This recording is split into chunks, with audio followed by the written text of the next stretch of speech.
खुलुमबाय गोजोन फुंबिलिनि बयनिसिमबो गाहाम हामलायनायखौ जासिहरनाय थाबाय आं सिबिरानि ब्रह्म आसा खालामो नोंथांमोनहा गासैबो मोजाङैनो दङ नोंथांमोननि थाखाय आं गोदान मोनसे भिडिअ लानानै फैबावबाय अन्नानै भिडिअखौ जोबजासिम नायलांदो फुटबल गेलेनायाव रोंगौथि गोनां लाइमोनफोरनि थाखाय गोजोनथाव खौरां हायद्राबाद एफसीआ फैगौ सप्तायाव क'क्राझाराव फैनानै फुटबलाव रोंगौथि गोनां लाइमोनफोरखौ सायख'फैगोन बे गोजोनथाव खौरांखौ फोसावदों मुंदांखा फुटबल गेलेगिरि बर'नि आंगो फिसा हलिचरन नार्जारि बिथाङा फोरमायथिनाय बायदिब्ला इन्डियानि चेम्पियन हायद्राबाद एफसीआ फैगौ 20 जुनाव रोंगौथि गोनां लाइमोनफोरखौ सायख'नो थाखाय क'क्राझाराव फैगोन बेयो मोनसे गोजोनथाव खौरांजों लोगोसे जोबोद मोजां खाबु होनानैबो बुंथियो आरो बेनि गेजेरजों लाइमोनफोरा गाव गावनि प्रफेशनेल केरियारखौ दानो हागोन होननानै बुंथियो बेनिखायनो रोंगौथि थानाय लाइमोनफोरखौ फैनानै बाहागो लाफैनो थाखाय खावलायहरदों हलिचरन नार्जारि बिथाङा थाद'नाय गैयै जुब जुब अखा हाबाय थानायनि थाखाय मोनफानि उनाव मोनफा जिल्लाफोरा जिल्लायाव सोलोंथाइ फसंथानफोरखौ बन्द' फोसावगासिनो दङ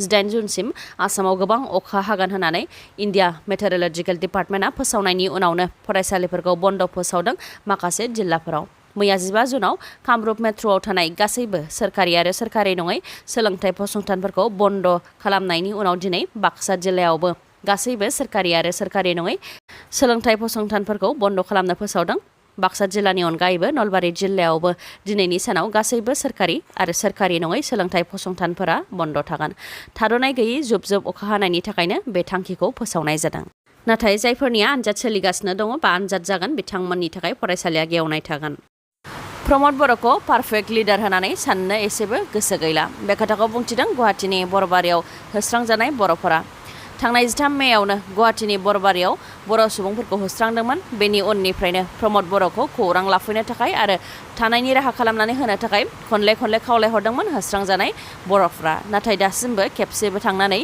खौरां लाहैयाखै होननानै दुखु फोरमायथिदों बिथांमोनहा आरो सियाराव जिरायबाय थाबाल' जानाय नङा होननानैबो प्रमद बर' बिथांखौ बुंथिदों जेनाखि डक्टर हेमन्त बिश्व शर्माया आसामनि हाखौ ट्राइबेल सुबुंफोरनि हा होननानै बुंथिदोंमोन नाथाय बिथांमोनहा ट्राइबेलफोरनि हायावनो थानानै ट्राइबेलफोरखौसो बहा होखारनो नागिरदों होननानै सोंथि खालामो आरो सिगांनि समनिफ्रायनो बेबायदिनो बर'फोरखौ थफ्ला थफ्लि लाहोनानै दाबसे जायगानिफ्राय गुबुन दाबसे जायगासिम बोगथिंबाय थादों होननानैबो बुंथियो बिथांमोनहा बेनि अनगायैबो रायजो राजाखौ लानानैसो सोरखार नाथाय सोरखारा बबे हाखौ सोरखारनि होननानै बुंथिबाय थादों होननानैबो सोंथि खालामबावो लोगोसे बे जुब जुब अखा हाबाय थानाय समाव बिथांमोनहा गोबां जेंनायाव दं आरो थांनाय 1 दाननिफ्रायनो फिसा फिसौखौ फरायसालियाव दैथायहरनो हायाखै फोरोंनो हायाखै होननानै दुखु फोरमायथिदों बेराफारसेथिं बर'नि गेदेर दैदेनगिरिफोर जेरै उरखाव गोरा ब्रह्म बिथांमोनहाबो मानो जेबो खुगा बेखेवाखै आरो खामानि मावाखै होननानै सोंथि खालामो बिथांमोनहा बेनि अनगायैबो बर'फोरनि जेंनाखौ नुखानानैबो 1 दान बारलांबाय नाथाय प्रमद बर'आ खामानि मावनायाव जाफुंसारनो हायाखै होननानै बुंथियो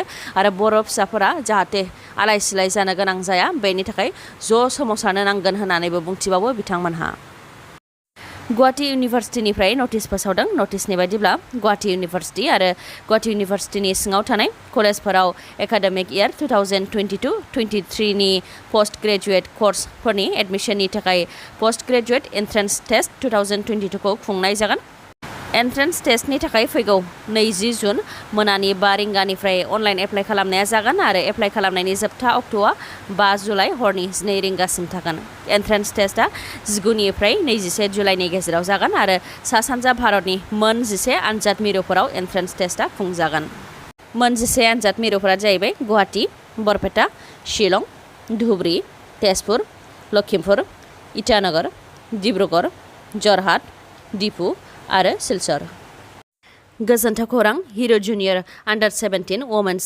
नेशनेल फुटबल चेम्पियनशिप 2022 आव आसामनि हान्जानि जानानै गेलेनो थाखाय सायख'जाबाय उदांस्रि नार्जारिया नलबारि रानज्रिंफारा गामिनि उदांस्रि नार्जारि बिथाङा गावनि जोलुर गेलेनायनि रोंगौथिखौ दिन्थिनो हानायनि गेजेरजोंनो आसामनि हान्जायाव जायगा मोननो हादों मख'नो गोनांदि आसामाव नेशनेल लेभेलनि फुटबल चेम्पियनशिप जानो थांगासिनो दङ जेराव भारतनि गुबुन गुबुन रायजोनि गासै 34 दोलोफ्रा बाहागो लागोन नेहरू स्टेडियामाव खुंजानाय आसाम अलिम्पिक एस'सिएशननि मोनसे सावरायमेलाव आसाम फुटबल एस'सिएशननि आफादगिरि नबकुमार दले बिथाङा बे खोथाखौ फोरमायथिदों बिथां नबकुमार दलेया फोरमायथिदों the all India football federation Assam football association आरो आसाम सोरखारनि बानजायनायावनो फैगौ 18 जुननिफ्राय under 17 junior women's national football चेम्पियनशिपखौ खुंनाय जागोन आरो बे चेम्पियनशिपआव आसामखौ लाफानानै भारतनि गुबुन गुबुन रायजोनि गासै मोन 34 फुटबल दोलोआ बाहागो लागोन।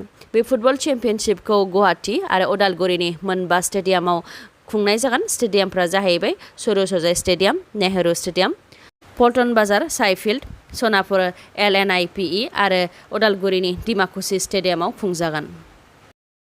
बाउन्डारि कमिसनखौ गामि दानख'नो थाखायसो दानाय जादों, गामि दाजाबनो थाखाय दानाय जायाखै होननानै सानसुमा खुंगुर बैसोमुथियारिनि बुंनाय रावा सासे गियानिनि राव नङा आरो जाम्बानिसो राव होननानै बुंथियो दिपेन बर' बिथाङा। मख'नो गोनांदि बारग' MP सानसुमा खुंगुर बैसोमुथियारि बिथाङा बाउन्डारि कमिसनखौ गामि दानख'नो थाखायसो दानाय जादों आरो गामि दाजाबनो थाखाय दानाय जायाखै होननानै बुंथिदोंमोन। बेनि सायावनो फिननाय होदों दिपेन बर' बिथाङा। लोगोसे दिपेन बर' बिथाङा बुंथिबावदों दि BSc आरो BTC गोरोबथायाव सनितपुर आरो बिश्वनाथखौ सोनायनि जेबो थांखि गैयामोन। जुदि बै समावनो बिश्वनाथ आरो सनितपुरखौ सोसननायमोनबा दिनै बेबायदि खोथाया बेरखांनाय नङामोन होननानै बुंथियो। बेनि अनगायैबो बाउन्डारि कमिसननि गेजेरजों गामि सोसननायनि बाथ्राया भारत सोरखारनि लेभेलाव जागासिनो दं होननानै फोरमायथिबावो बिथां दिपेन बर'आ। बिश्वनाथ आरो सनितपुरखौ बिचार गोरोबथानि गेजेरजों बिचाराव सोनो थाखाय गोरोबथायाव रोखायै लिरनाय गैयाब्लाबो बेनि सायाव खामानि मावगासिनो आरो बिश्वनाथ आरो सनितपुरखौ जायखिजाया राहाजोंनो बिचाराव सोगोन। बेनि थाखाय जि खामानि मावनांगौ बेखौ मावगोन होननानैबो बुंथिबावो दिपेन बर' बिथाङा।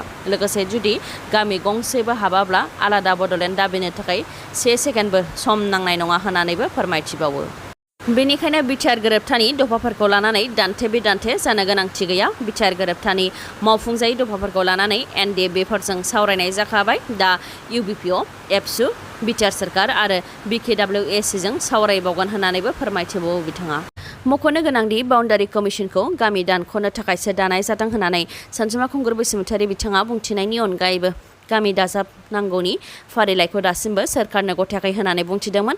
बेनि सायावबो दिपेन बर' बिथाङा फिननाय होयोदि बिटिआर गोरोबथा जानायनि दान मोनसे सिगांनो मेपजों लोगोसे गामिफोरनि लिस्ट, सुबुं अनजिमा, ट्राइबेल बेल्ट एन्ड ब्लक, हाग्रा ओनसोल, वाइल्ड लाइफ नेशनेल पार्कफोर जेसेबां दङ बेफोरनि फारिलाइखौ जमा होनाय जादों आरो बेफोरनि सायाव बिथा खालामनानैनो बिटिआर गोरोबथानि 3.1 आरो 2 दफाखौ लिरनाय जादों आरो बाउन्डारि कमिसनाबो 300नि गोबां गामिफोरखौ सोसननो थाखाय ड्राफ्ट रिकमेन्डेसन खालामनानै दं होननानै बुंथियो दिपेन बर' बिथाङा। थाद'नाय गैयै जुब जुब अखा हानायनि थाखाय बिटिआरनि दाब दाब जायगायावनो दैबाना जादों। क'क्राझार जिल्लानि सिङाव थानाय बिसमुरिनि गोजोनफुरि गामियावबो दैबाना जानायनि थाखाय गं 37 नखरफोरा न' गारनानै राहाबादायाव थानो गोनां जादों। न' गारनानै राहाबादायाव थानो गोनां जानाय रायजोफोरा फोरमायथिनाय बायदिब्ला बिथांमोननि गामिया दै बोहैग्रा, बेनिखायनो बोसोरफ्रोमबो बेबायदि दैबाना जायो।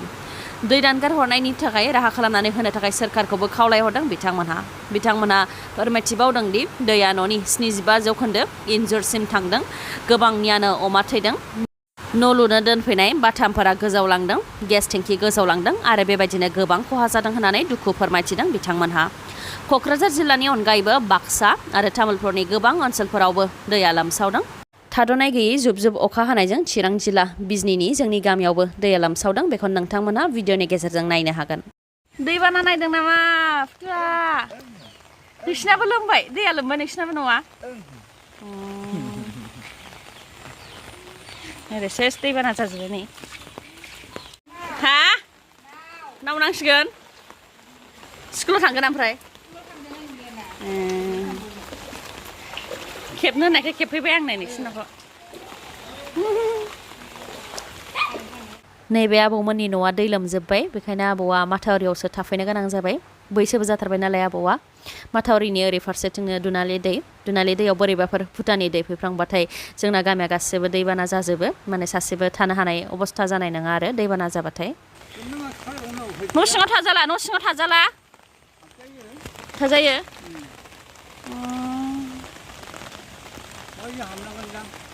नै गबाय, बेखौ मारिनानै होलांसै आं। रावबो गैया न'निया? उन्दुदों? गावसिनावलाय दै हाबाखै?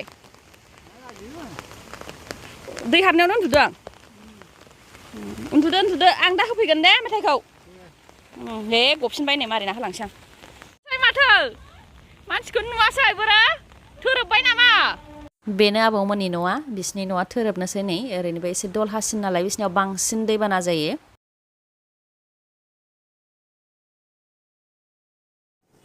दिनैनि भिडिअआ एसेनोसै।